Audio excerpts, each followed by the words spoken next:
AFR On Demand is brought to you by Breck Golf. Try Beaver Creek today, just 20 minutes from downtown Baton Rouge in the Zachary area. They've got a PGA Tour driving range, a short game practice area, 30 to 40-yard practice shots. It's a great place to chip and putt and practice if you don't have time for a full round. Book your tee time today, golf.breck.org, golf.breck.org. Matt Moscona. I'm very important. After further review. Say it one more time. After further review with Matt Moscona. And here we go. Live from the Mercedes-Benz of Baton Rouge studio. Let's ride!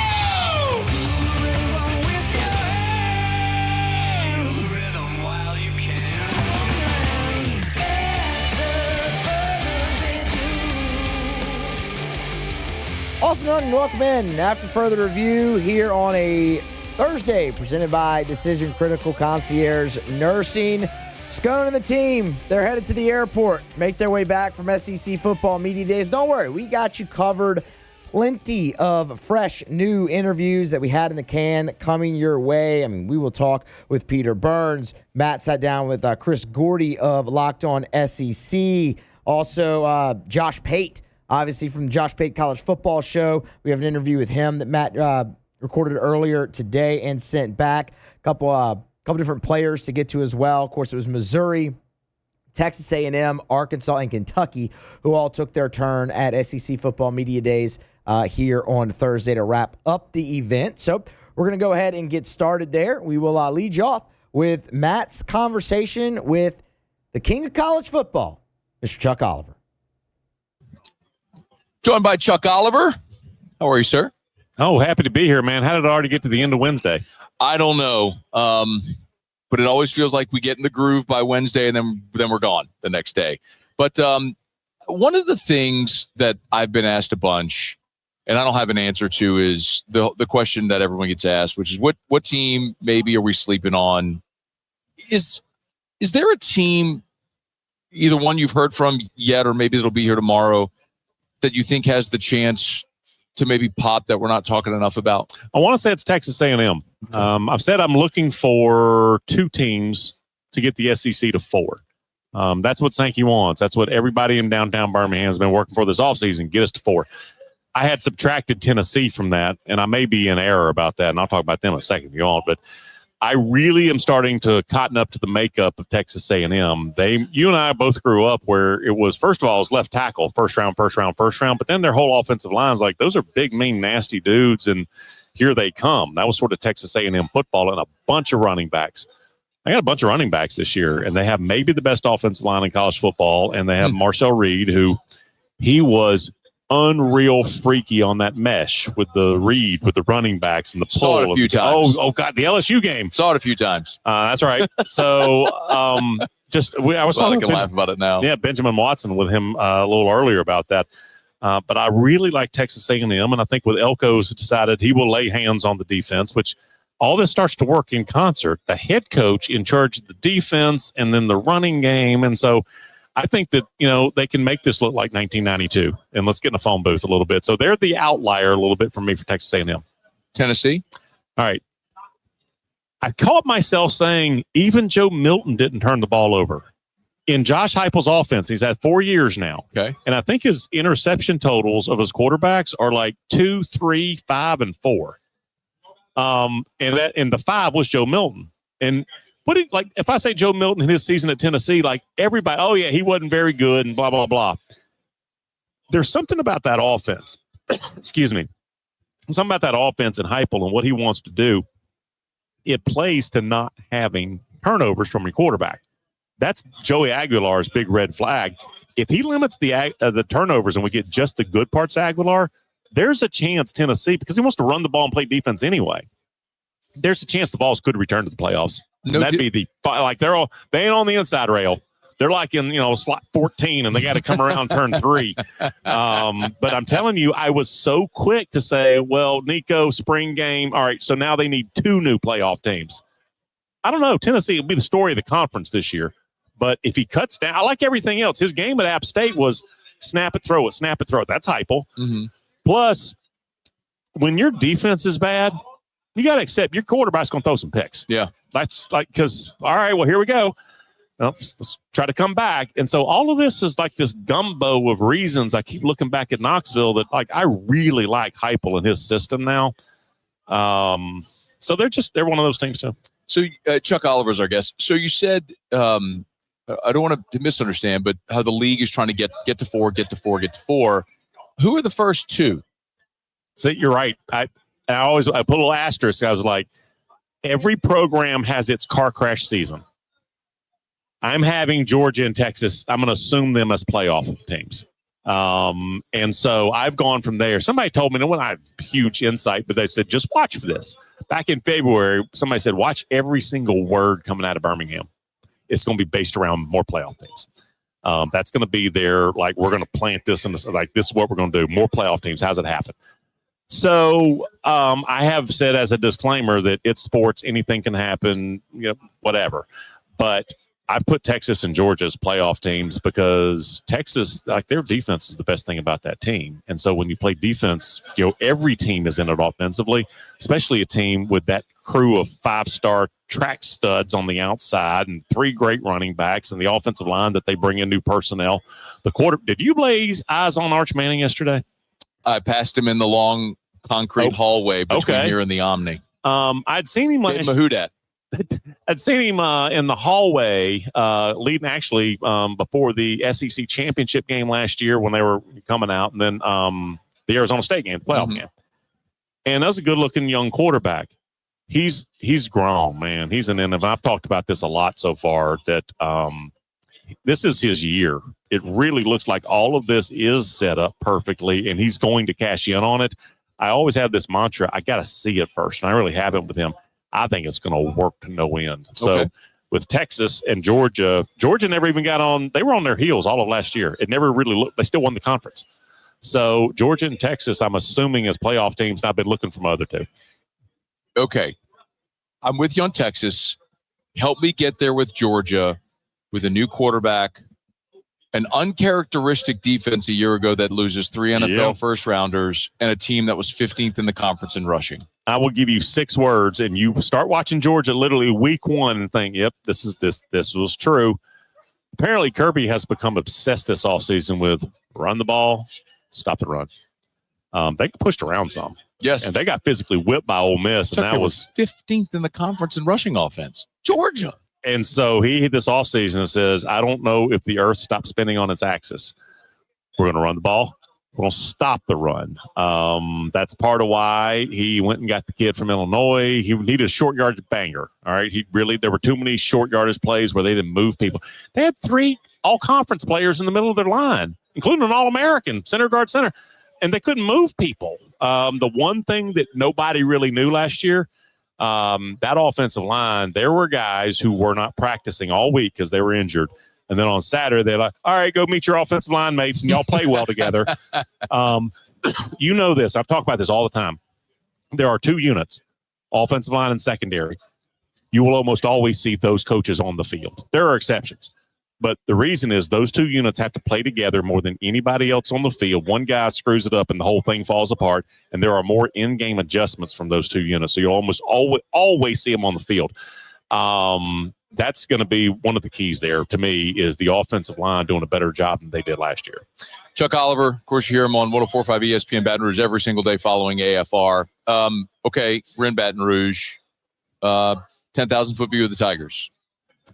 I keep telling myself I know Garrett Nussmeier can pass that team into the playoffs. I know it can happen. I hope he doesn't have to. And I couldn't, speaking of short yardage bangers, is Caleb Jackson going to be more than that? Hope so. Okay. I was like, I was in the choir last year. We talked about it. He was our guy last year. He's the next one. Caden Durham, now, he looks fun.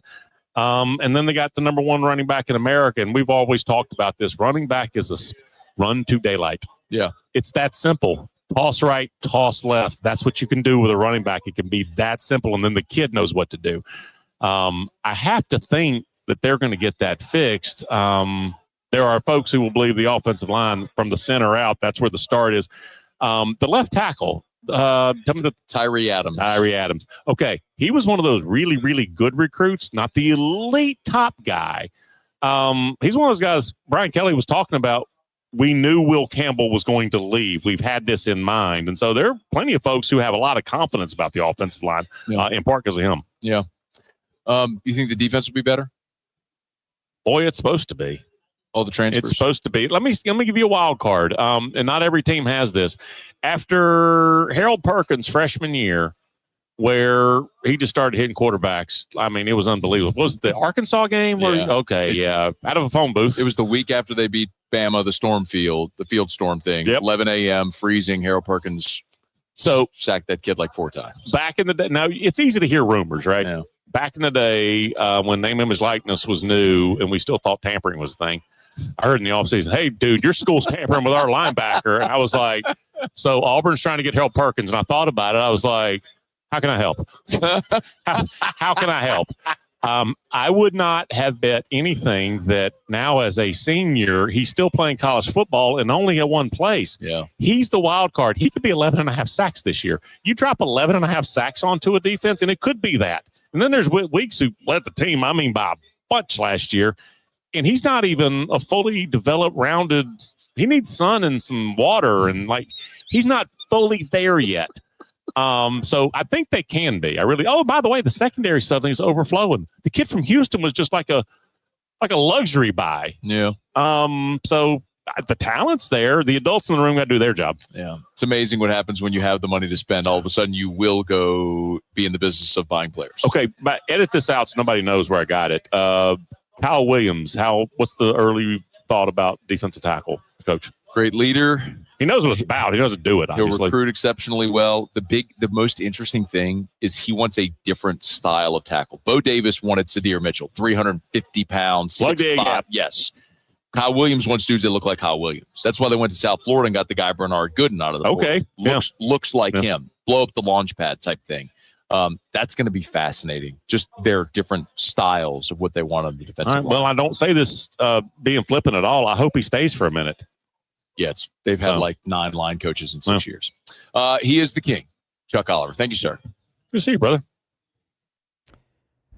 All right, that is Matt with Chuck Oliver. We're going to grab a break, come back on the other side, continue our coverage of SEC Football Media Days, day number 4. Peter Burns, who joins us every week, every Tuesday during the college football season. He sat down with Matt earlier. We'll bring you that conversation next here on AFR.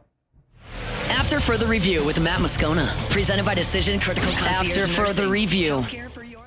If you are thinking about selling your home, maybe you've been on the fence, you've looked at rates and everything, like if you do sell, can you afford to buy the next home? Listen, the market right now is en fuego. I was talking to Darren James over the weekend, and he was like, Matt, the start of 2025 is the best start we've ever had.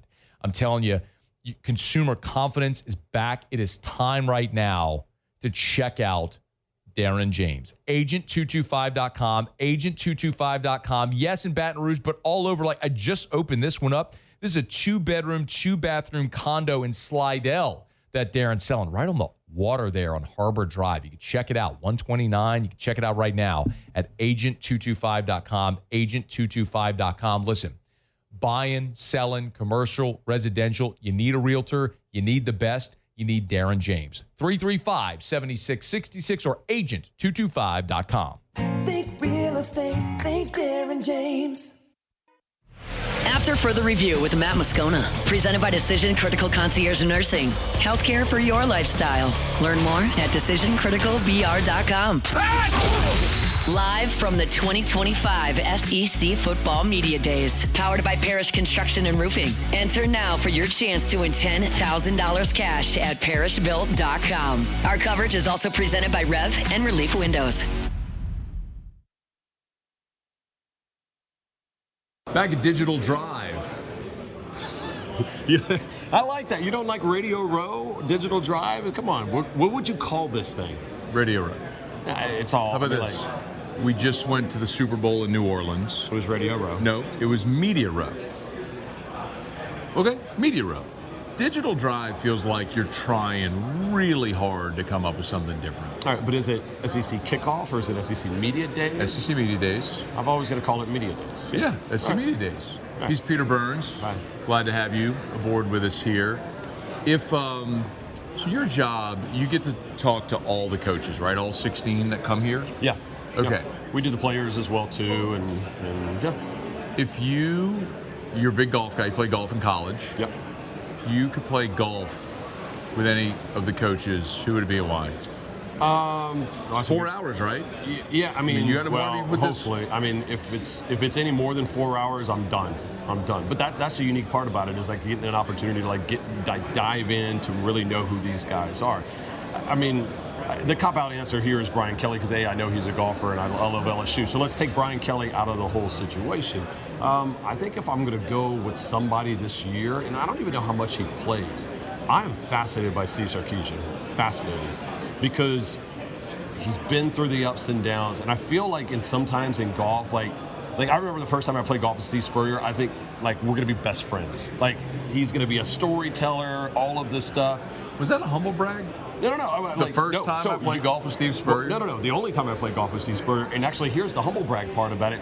I was playing in his tournament when he was still at the coach.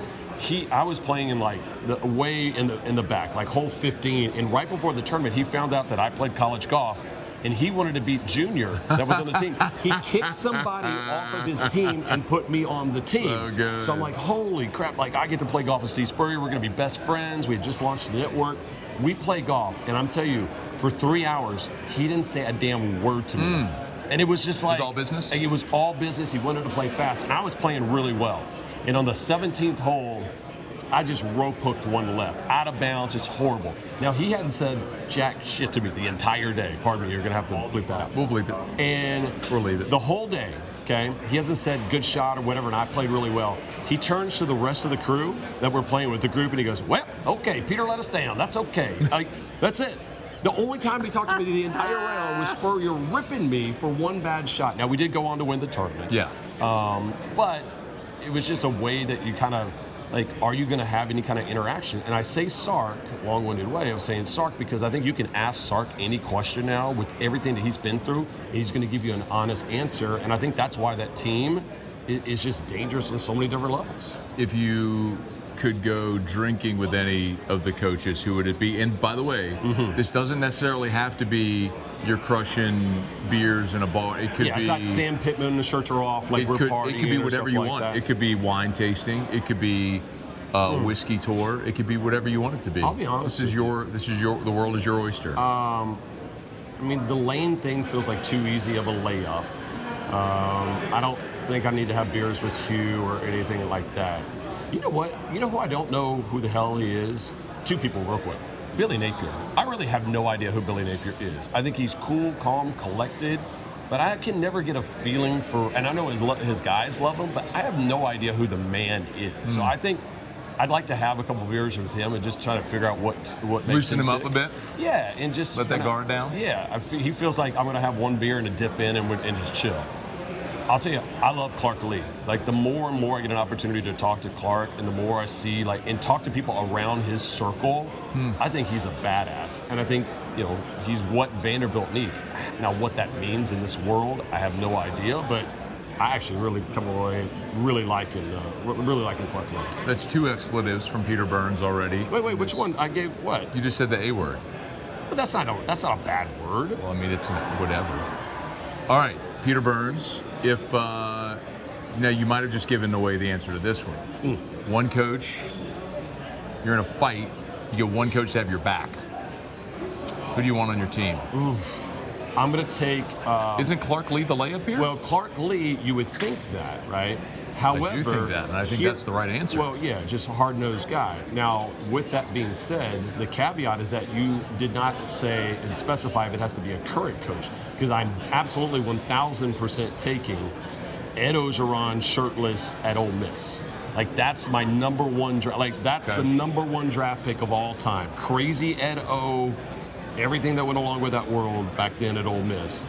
And right now, is Sam Pittman healthy, or is he still dealing with the hip injury? I don't know. Okay. I still think he's old and probably not going to get around very well. Clark Lee is the answer. I mean, I feel like this is the answer. Clark Lee. I can maybe hear an argument for Brent Venables. Maybe. Angry Brent. I tell you what, Kirby, like 6-7 years ago, buddy.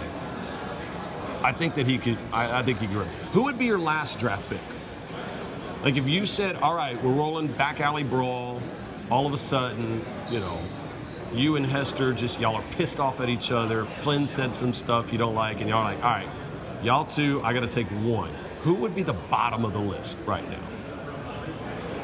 I'm running through all the coaches in my head. Now, Beamer size-wise isn't huge, but I feel like he's just scrappy. And he's young and strong. I think the answer is BK. Okay, that's fair. Like who else? Yeah, you're not having really old ones. I think Kalen DeBoer's interesting because he's so nice. Kelly's in his 60s.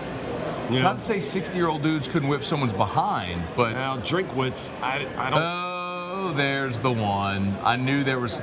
I had to dip into irrelevance. I hadn't gone to the irrelevant factor in my brain. Yeah, the guy's name is Elia. Yeah, it's him. Yeah, but I know. It's him. No, it's him. I'll be honest with you. Where do you put Hugh on that list? Hugh's a little older. Doesn't strike me as a guy that would get after it either. I think there's a conversation. He's also got good size. Better than BK. That's true. But there's a certain, you could see when BK gets pissed off. There's like an old man, there's an old man strength that just savvy type. Like whenever he after they lost to USC and he slammed the water bottle and you saw the anger, it's like, that comes out at the right moment. That could be bad, but he's a smaller guy. He's an older guy. I just don't know that. Those guys know how to fight, though. Experience. Yeah, experience matters. Yeah. That's why you don't go into bars and get in fight. Don't go get in fights anymore because, somebody who's, 5'7", $125, but leads with a leg kick, you're in trouble. No. He can you see what you do. You always look and see if they got a little cauliflower. Yep. If you see that, you're out. You tap out. That is where you go. You actually just remove yourself from the entire situation. Go, I respect it. I'm going to back out of it. It's almost like surrendering in blackjack. You're like, I got a shot here. I think, no. Just go ahead and take half of my money. We're going to go home. Fold, back out. Peter Burns, the SC Network. Does an SEC team win the national championship this year? It's sure. Yes. Why not? I think so. I want to pose this question for you. I feel like now it's almost like picking, will an AFC team win or an NFC team win? So will it be Big Ten or SEC? Okay. Yeah. I'll ask a different question then. If you haven't thought this out, that's okay. You could say you're not sure. Yeah. How many SEC teams do you think make the playoff?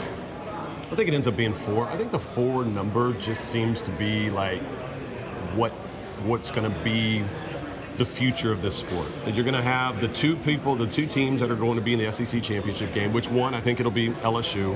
And second of all, I honestly think it'll be Alabama. I think it'll be Bama and LSU this year, which will be fascinating. It'll be a rematch of the game. But then you look at how good Texas, I think, is going to be, and Georgia as well. I think those are ultimately the 4 teams, and that's the biggest cop-out answer, but I don't know who else challenges them. Old Mitt, by the way, freaking Austin Simmons, I don't know if you got a chance to talk to that kid. That guy is awesome. He reminds me of a bigger, stronger Tua. Both left-handed, both wear the number 13. In fact, he told me the reason why he grew out his hair is because everybody kept confusing him for Tua when he would go to places. I'm like, okay, sounds good. Tua is short, and Austin Simmons is a giant. That's what I'm saying, but they have, just an almost that cool vibe. He's legit. I like him. He's also legit. He's Peter Burns of the SEC Network. But by the way, real quick, you and me, we went to battle here. What would win? A fight? Yeah. I've been working out a little bit. So, and I've got You strong? I'm strong, taller. I definitely have the reach. But I feel like the beard, you're powerful enough to pull off the beard look too. Tell you the reach isn't going to matter against me. No, right. Here's the my answer would be me confidently, with one exception. Okay. I have a terrible back. It's debilitating. It's over. Well, now and I'm telling you, I would have done the scouting beforehand because I would have called around and I'd have been like, "What's the deal here?" It's hard for me to get out of bed in the morning sometimes. Rolling with somebody really isn't in the cards for me. So if I get by round 1, I can wear you down basically. Because then the back's going to lock up. Once you sit down, because at that point, the adrenaline's pumping. I'm not thinking about it. You'd have to end it quickly. But the problem is, PB, just a really strong guy. And if you're not trained to keep me off of you and I get my mitts on you, it's going to be a problem. That's the problem. I'm going to give us some thought. Quick reminder about Lee Michaels Fine Jewelry, lmfj.com. lmfj.com for Lee Michaels Fine Jewelry. They're the best. If you are, gentlemen, thinking about popping the question and you're thinking about where am I going to go buy that diamond, I want you to consider this. There are places that will sell you man-made lab diamonds, but what are you buying? It's according to its makeup and characteristics, sure, diamond. But is it going to hold its value? Like, is that the way you want to say, I love you, I want to spend the rest of my life with you? Go to Lee Michaels. Go to Lee Michaels. Walk in the door. Experience the thing I talk about all the time, which is the Lee Michaels experience. It's Lee Michaels Fine Jewelry with 10 locations. Baton Rouge, 2 locations in Baton Rouge. New Orleans, Lafayette, Shreveport, Mississippi, Texas as well. 10 locations across 3 states. It's Lee Michaels Fine Jewelry. Thrill her, gentlemen. Thrill her with a gift in the red box from Lee Michaels Fine Jewelry. Without further review here on a Thursday, continuing your coverage from SEC Football Media Days. Of course, that's brought to you by Parish Construction and Roofing, Rev, and Relief Windows. We got to grab a break. When we come back on the other side, Chris Gordy, Locked On SEC. He joins the show. That's next. After further review.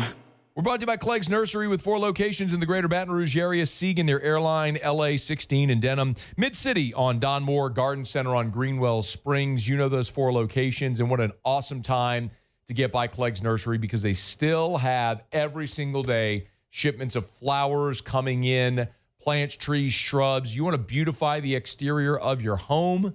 You want to add that pop of color to your flower bed, to your patio pots. Maybe you got unwanted pests like ants or snakes or mosquitoes, wasps. They can help you take care of all of them. Maybe you got weeds coming up in your lawn. You want to get rid of that. Maybe you got dead spots in your lawn. The horticulturists, the professionals at Clegg's Nursery have the knowledge, the know-how, the expertise, and all the products you need to win Yard of the Month every month for your whole life. Guaranteed. Actually, I can't back that up. You have to do some of the work, too. It's Clegg's Nursery. After further review with Matt Moscona, presented by Decision Critical Concierge Nursing. Healthcare for your lifestyle. Learn more at decisioncriticalbr.com. Live from the 2025 SEC Football Media Days, powered by Parish Construction and Roofing. Enter now for your chance to win $10,000 cash at parishbuilt.com. Our coverage is also presented by Rev and Relief Windows. Chris Gordy, Locked On SEC, joining us here at SEC Football Media Days. Thank you for the time. How are you? I'm good, man. Thanks. You're an LSU alum doing an SEC podcast. Do you find it hard not to be an unapologetic homer at times? You know, it's funny you bring that up. The more and more I cover the league now, I've been doing Locked On 5 years now, and you know, I'm a fan of the league. I'm a fan of other teams. I do get a little bit more detached. I mean, look, on a football Saturday when LSU's playing, I'm rooting like hell for LSU. But, you know, and even in Omaha, I found myself, if Arkansas was going to beat LSU, I wanted Dave Van Horn to win a title. I thought that would have been a great story. But, again, it's just, I don't want any good things for anybody in the SEC except LSU. I get it. I get it for you. I just, you know, look, there's a lot of people out there that still do the conference dominance thing, still like to beat their chest when good things happen for SEC teams. And I thought it would have been cool to say, well, it would have been 6 straight years of a different SEC team winning it. What's more conference dominance than that? Yeah, I don't care. I'm just glad LSU won it. Okay, what did you come into this week? We all have preconceived notions. You leave the week and you learn something. What is your takeaway? Yeah, I was blown away by Brian Kelly and LSU. And look, we knew what they had coming back, but I think he used the word championship 12 times the other day in his press conference. Like he was, you know, he understands what the expectations are. This is year 4. And obviously the track record of Saban winning a title, Les winning a title, Ogeron winning a title, like he understands the pressure that's there and the LSU fan skepticism. If he does not get them to the playoffs this year, it will be a massive disappointment. And, you know, firing, buyout, all that kind of talk will start coming up. So Yeah, look, expectations are high, but at least Brian Kelly's embracing it. He's not pulling a Hugh Freeze going, yeah, we're just trying to get to a bowl game, man. Like, Hugh Freeze, shut up. Like, it's so stupid. You were brought there to try to win a title, not to get to 6-6. But yeah, look, man, I mean, as fun as it is having LSU occasionally come to my backyard in Houston and play in the Texas Bowl, the LSU's supposed to be better than the Texas Bowl. I'm sorry. But don't be sorry. So I think my takeaway this week is that I think I kind of like Texas A&M. Yep. More than, an 8-5 team that they were a year ago. Should I? Well, look, they were off to such a strong start last year. Elko is a hard-nosed, blue-collar coach. I'll tell you this. I got to be talk to him on the coaching trail last year in Houston. When Jimbo Fisher would go do recruiting trips, first off, he stopped doing recruiting trips. A lot of high school coaches across Texas said Jimbo hadn't been on their campus in 2 years. So he wasn't doing that. Elko drives this big black pickup truck. He literally pulls up on high school campuses and gets out, and it just blue collar. He gets out. He drives himself. He doesn't have anybody else with him, and he's doing these visits and recruiting kids. So he has brought that mentality back to A&M. Defense was really strong last year, and the run game. And I think the run game is going to be really good again this year. I said to you earlier, I think A&M is going to lead the SEC in rushing because of that three-headed attack they have of Lavian Moss, Amari Daniels, and Ruben Owens, who was this big 5-star recruit out of the Houston area that got hurt before last season and came back at the back end of the season, still wasn't fully himself. But a lot of people thought he was going to jump those other two guys and be the bell cow workhorse last year. So now to have all three of those guys and a really strong offensive line, the missing component was the passing game. Marcel Reed, they basically had Terry Bussey and nobody else. They went out in the portal and they got some guys. They brought in Mario Craver from Mississippi State. They brought in Micah Hudson from Texas Tech, and that one flipped. Right. But Casey Concepcion from NC State they went and got. So they've got some pass-catching weapons now there for A&M. And as much as it pains me to say it, as I know LSU fans hate A&M, and as much as they want to make it a rivalry, they have not won in Death Valley since they joined the conference. Look, I hope that continues for LSU fans, but eventually they're going to win one. They just thought history says they're going to win one eventually, but that's a must win for LSU. But Elko and company, man, you can't ignore what they're doing. They're building something there in A&M. Chris Gordy, Locked On SEC, is with us. What about the other way? There's probably a half dozen teams in the league that all think they're going to take a step. Florida, South Carolina, LSU, Bama probably thinks they'll get back to a playoff. Which team? There's just it's just not possible. Someone's going to throw up a 5-7 like Auburn did last year. Yeah. Who do you think is most likely the team that's going to be disappointed? Well, first off, I love nothing more than a Bama is burning video from Matt Moscona. It's you'll have more opportunities to see them this year. I'm with you. 9-4 DeBoer. That's who he is. He's a good coach. Look, I said is that better, or when I call him Kalen DeBose? DeBose is great. Which do you like? Which do you like better? Caleb DeBoring the other day. He was a bore out there. I bring this up all the time. Brett Bielema is a really good coach who, at Wisconsin, he was trucking. And then he comes to the SEC and falls flat on his face at Arkansas. What's he doing at Illinois right now? He's got them relevant again. Yeah. He's winning. So you can be a really good coach, but you're just not cut out for the SEC. I think that's Kalen DeBoer. I think he's a really good coach. Look, everybody puts too much stock, though, into, 2 years at Fresno State and 2 years at Washington? And then they go, but Sioux Falls. No, Sioux Falls, throw that out the window. I don't care what you did there. Tell me what you did at the FBS big-time, big boy football level. Look, he got Washington to a championship. Great. But outside of Michael Penix, what's he done to create a great quarterback? Jalen Milroe last season was he's on the Heisman watch list. This guy could be a first-round pick. All this stuff. And what'd they do with him? Oh, it's his fault. It's Milroe's fault. No, I'm looking at the coach going, you didn't put that guy in the best, chance to succeed in the offense. We'll see what Ryan Grubb does there. Point being with Alabama is I think they'll be okay. I'm not buying into them as a national championship contender like everybody else is here. So not everybody, because I don't. But I don't think 9-3. They're a 9-3 program under Kalen DeBoer. It's what they are. I don't think they're the 5-7 team. I like Lenore Sellers, but that schedule at South Carolina is brutal. And they finally got a little bit more balance last year. When I was watching Spencer, I love Spencer Rattler, but he had no run game to help out. He was getting sacked like nobody's business. Last year, they had a balance. They brought in Rocket Sanders. It made a world of difference. Right now, they have a kid named Razul Faison, who is still fighting to get eligibility. Apparently, they still haven't officially cleared him. If they don't clear him, they don't have a lot of quality backs in that backfield. And so if that happens and it's just Lenore Sellers on an island out there and trying to run around, I don't know. I'm just saying South Carolina could be, everybody's buying in on them because they finished so strong last year and all that, and they're the sexy pick. Shane Beamer, good coach, but what about his track record says this is going to be a 10-2 playoff team this year? Like, no, I think what's more likely for South Carolina, they fall back and it's a 6-6, 5-7 type season. I think South Carolina and Florida are both 7-5 football teams. What do you think about the Gators? Yeah, dude, I have a man crush on DJ Lagway. I mean, just standing next to the guy, he's got the smile, he's charming, he's huge. Calm down, Gordy. He's only going to get better. Don't make it awkward. I mean, he is a sexy man, but nonetheless, yeah, look, it's Florida and their schedule is always brutal. Billy Napier needs to, while he's here at Media Day, should have met with the front office or SEC office and said, can you guys help me out and get me some more Vanderbilts and Mississippi States on the schedule and stuff like that? But yeah, look, again, Gators really good defensively. They bring back a bunch of guys on the front line. Caleb Banks is going to be really good. The receivers really good. They bring back Trey Wilson, who's finally healthy. Dallas Wilson, their 5-star wide receiver they brought in. Did you see what he did in the spring game? He had like 200 receiving yards. I get it's a spring game, but still, like, they're going to get that guy the football. And then J. Michael Sturdivant from UCLA coming in. They've got some pass catchers around them. But again, schedule is, what makes or break you.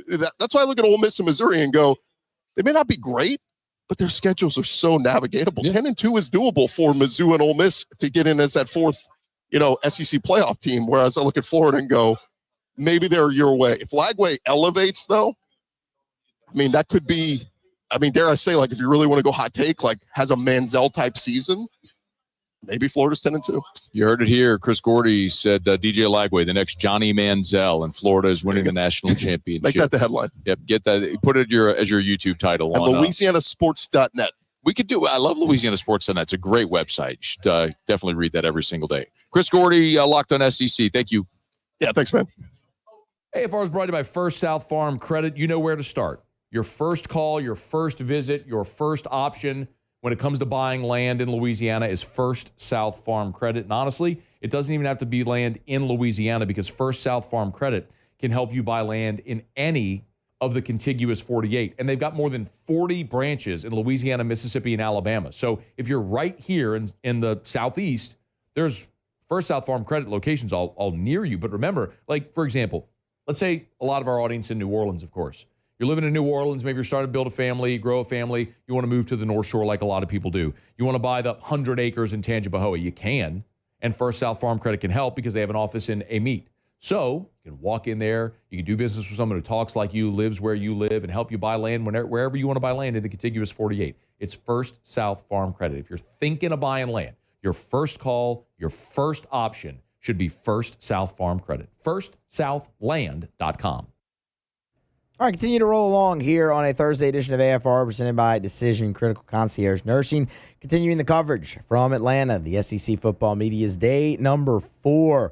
We got to grab a break, come back on the other side. When we do, Matt sat down with Zion Young from Missouri. Missouri, pretty sneaky team. New quarterback breaking in. Same old schedule for the Tigers. Can they replicate the 10-2 that they had a year ago? Well, Matt will talk with Zion Young about all of that here on AFR when we return. Stay here. More next. AFR. Love telling you about Goodwood Men's Sexual Wellness, but something that I really want to stress, especially with Mother's Day coming up this weekend. So Goodwood is also partnered and owned by Unique Physique, and coming soon, Unique Aesthetics. So the 3-in-1 will have a full service and complimentary health services plan there with aesthetics and, of course, hormone therapy and all the likes. Well, if you go to shopwithmatt.com, my name, shopwithmatt.com, they are pre-selling at incredible discounts products and services for Unique Aesthetics. Botox, skin tightening and lifting, of course, gift cards, laser, hair removal, other things like body contouring, sculpting, filler, all the micro needling, and right now, the lowest prices you will see. Shopwithmatt.com. Use the code UPLoyal10. After further review with Matt Moscona, presented by Decision Critical Concierge Nursing. Healthcare for your lifestyle. Learn more at DecisionCriticalBR.com. Live from the 2025 SEC Football Media Days, powered by Parish Construction and Roofing. Enter now for your chance to win $10,000 cash at parishbuilt.com. Our coverage is also presented by Rev and Relief Windows. Final day SEC Media Days. The very large human next to me is Zion Young, defensive end from Missouri. How are you, dude? Doing good today, man. Can you show can I see the Louis? Or I just tilt it down. I'll show everybody. Look at clean, man. You got an NIL deal for those? Nah, not yet, man. Not yet. We gotta make that. We gotta make that happen, man. 1,000%. You're from Atlanta. Yes. And you started your career at Michigan State. Right. How did you get from Atlanta to Michigan State? Mel Tucker came right in the backyard, right at Westlake, and got me. Shout out to Coach Mel. I feel as if my D-line coaches did a good job. Coach Coleman, Coach Kevin Vickerson, and BT Jordan. I was a fan of their work, so I came tagged along. You know what I mean? Came to work. You went from Michigan State to Missouri, so you went Big Ten to the SEC. Maybe an easy question: better food, Big Ten or SEC? SEC. What's the best thing that you had in the Big Ten to eat? I can't tell you.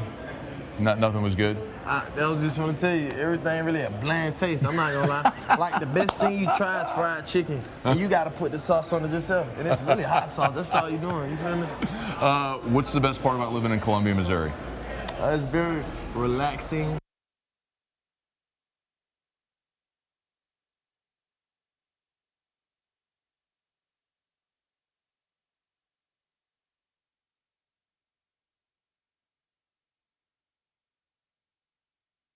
Okay, sorry about that. A couple little technical difficulties there with the interview with Missouri defensive end Zion Young. Paul, yeah, anything there? Nope. All right. I guess I'll just carry you home then the rest of the rest of the hour here, the rest of the segment. We don't have much left. It's a bummer, man. That was one of the few times we got to speak to a player this week, unfortunately. Anyway, Missouri, man, look, that's going to be an interesting team to watch. You look at what they did last year, 10-2, and I mean the majority of that was with Brady Cook was oft injured, so Drew Pine was even in there at times. But the schedule is really what everyone's going to look at with Missouri. You bring in Bo Prabula from Penn State, who was the backup, obviously, for Drew Allar, and guy who loved Penn State a lot and didn't want to leave, but wanted to stick with him through the playoff run, but because of the portal window, couldn't. Ends up into the portal, ends up at Missouri. Wait, we have it back? All right, well, hey, let's just keep rolling with Zion Young. Because due to my grades, so I wasn't able to finish. I wasn't able to start or finish my sophomore year. I was still considered a ninth grader. So during that time, that's when my growth spurt really hit. I was around 6'1", within 6'3". I come back to school, coming up junior year, I'm 6'5" all of a sudden, 230. God bless your mom having to buy clothes for you. A couple more for you. You mentioned to me that you played at Michigan State with Keon Coleman from Opelousas. Give me a good Keon Coleman story. I got a lot of stories with Keon Coleman. Let me see a good one. We got so many. I could tell you so many stories. It's just more so me and him like Jonah, you know what I mean, man? Him like playing, y'all got kind of a strong accent where y'all from, that Louisiana area. It's the accent is like son, and it's like a son and all that other stuff. So I kind of get back right with him. I kind of join him back with the son and stuff back. But I'm from here. It's just I don't know. Do I sound like I have an accent? So y'all have real strong accents. It is y'all, because it's the whole Louisiana. Y'all have an accent. I can't say, he just got it. Nah, y'all all got it. Y'all all from here. Y'all all from that area, Louisiana. I feel totally typecast right now and labeled. That's how I feel. It's not bad. It's not bad enough that I'm a short, bald guy standing next to a 6'5" giant. I got to be talked to about my accent as well. I don't even feel like I have one. All right, last thing for you, man. Tell me something people don't know about Coach Drink. Well, they think he's a very nice guy, right? I think so, yeah. Seems like a nice guy. Well, I wouldn't go against Coach Drink if I were y'all. That's what I would say. That's something that's a secret that y'all don't know, because everybody think he's a nice guy. So I think that if you take it there with Coach Drink, I wouldn't want to keep it there with Coach Drink. If there was like an SEC football coach battle royale, Right. where would he finish? Like Royal Rumble, 16 coaches in the ring. Where do you think? Like what number is he? Like last one in, first one out, sort of thing. Man, I gotta say that's what I'm representing right now, right? I gotta say my coach is number one. He gonna come out as the last man standing. Even though Clark Lee from Vanderbilt, that dude was an SEC fullback. It's all right. Me and Coach Drink can handle that. You know what I mean? Then that's when I butt in. That's when I come in. But yeah. All right, we're going to have to cut the interview a little bit short there. If you wanted the rest, obviously you can find it on demand or whatnot. We have to grab a break, come back on the other side. David Cohn from Crane & Company still to come, as well as Josh Pate and Chris Marler. Plenty more, so stick around here on AFR, presented by Decision Critical Concierge Nursing. AFR.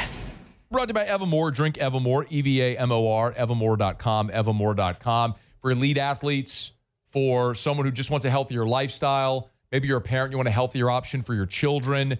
Evermore is a great option. I would highly encourage you, bottom line, if you're drinking tap water, don't.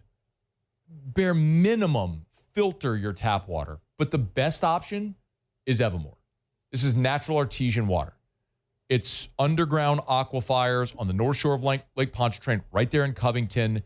They dug a well into that aquifer, and I mean, it's literally thousands of years in the making. That's why they call it Mother Nature's masterpiece. That's what they're pulling out of the ground. The only filtration is take like the sediment from the ground out of the water, and it goes right into the bottle. So it never touches air until you uncap it, take that first delicious sip. Learn more where you can buy it, great retailers or online, EVAMOR, evermore.com.